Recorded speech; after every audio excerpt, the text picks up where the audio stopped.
एखन अपने सब सुन रहल छी आरके म्यूजिक के प्रस्तुति।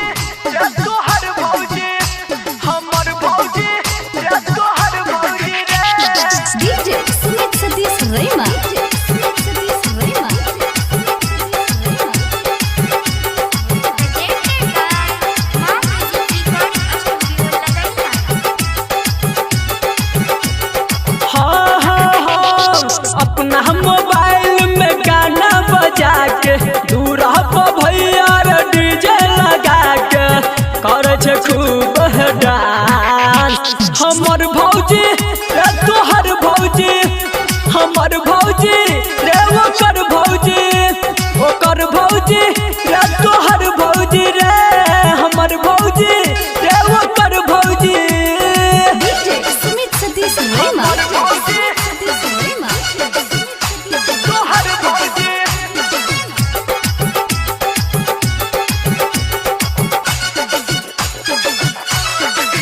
रे संदीप के भौजी, सूरज के भौजी, मनुआ के भौजी, रे गंगेश के भौजी, लाली लगा के रूप सजा के देखै में भौजी बड़ी मस्त लागे छै।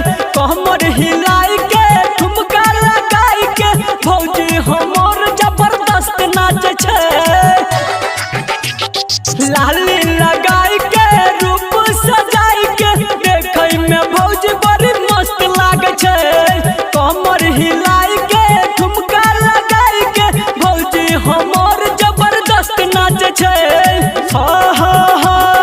छोरा सब ताली आ सीटी बजा को, छोरा सब ताली आ सीटी बजा को मारे छै भौजी चान। हमर भौजी रे तोहर भौजी, हमर भौजी रे ओकर भौजी, ओकर भौजी रे हमर भौजी रे हमर भौजी हो तोहर भौजी।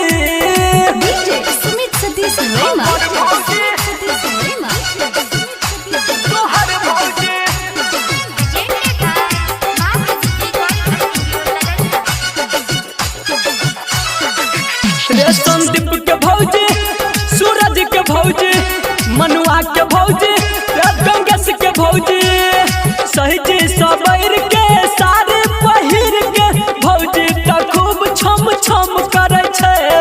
अचरा के झाड़ के सेंट सब मार के भौजी त खूब गम गम करे छै।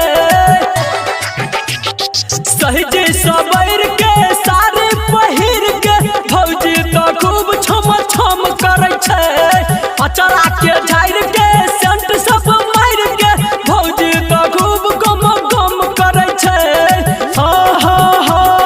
राइटर सूरज संदीप मनुआ, इंदल सूरज संदीप गंगेशवा बोले छै खूब हमर भौजी रे तोहर भौजी, ओकर भौजी रे हमर भौजी, लटला के भौजी, मोटका के भौजी रे